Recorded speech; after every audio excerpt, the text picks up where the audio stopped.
একজন প্রশ্ন করেছে যে ভগবানকে দিয়ে খারাপ কাজ করানো যায় কি না। তো এই বিষয়টা দেখুন, যে সমস্ত বাণ ক্রিয়াগুলি আছে সেগুলোও কিন্তু ঈশ্বরেরই মন্ত্র, তো সেটা দিয়ে মানুষের কিন্তু অনিষ্ট হচ্ছে। তাই এখানে ভগবানকে দিয়েও খারাপ কাজ করানো যায়, তবে তার ক্ষতি আপনারও হবে, যে খারাপ কাজ করাচ্ছে তারও ক্ষতি হবে। সাধনা করে সাধক যেটা ঈশ্বরের কাছে কামনা করে, ভগবান কিন্তু সাধককে সেটা পূর্ণ করে। সেটা যদি ভালো কর্ম বিরুদ্ধ হয়, সেই ভগবান তার কিন্তু আবার নাশ করে।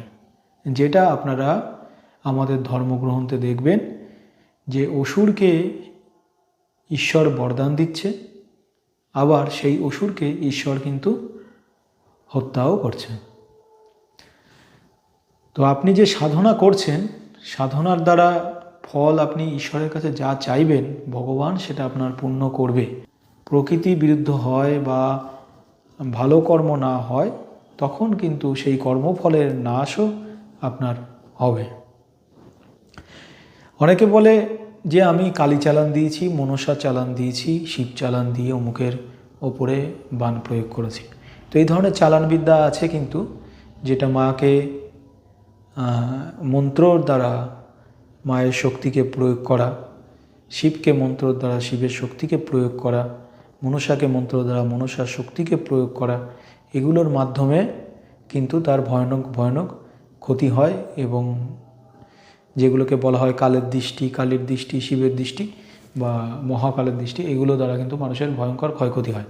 অনেকে বলবে তিনি তো ঈশ্বর, যে তাকে আবার চালান করবে কি। তো এখানে ব্যাপার আছে যে ভক্তের হয় ভগবান।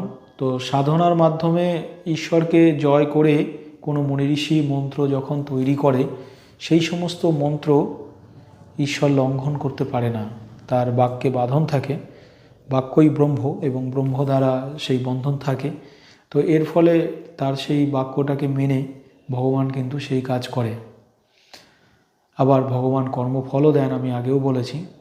তেমনি সেই অপকর্ম করলে তার কিন্তু কর্মফলও সেই সমস্ত ব্যক্তি পান। তো ঈশ্বরের দ্বারা চালান করে ক্ষয়ক্ষতি মানুষের করা যায়, এবং মনসা চালান, শিব চালান, কালী চালান, এগুলো বিদ্যা তন্ত্রে বহু আছে, এবং এগুলো দ্বারা বশীকরণও অনেক সময় প্রয়োগ হয়, আবার অনেক সময় বাণ, জাদুটোনা এগুলো প্রয়োগ করে থাকে। অনেকে ভালো কাজেও ব্যবহার করে থাকে। তবে যারা এই সমস্ত কাজ করেন, তারা অনেক সাবধানে করা প্রয়োজন। কোনো খারাপ কাজে আমার মতে লিপ্ত না হওয়া প্রয়োজন। শুধুমাত্র ভালো কাজে ব্যবহার করুন, তাতে আপনারও ভালো হবে এবং অন্যেরও ভালো হবে। ধন্যবাদ।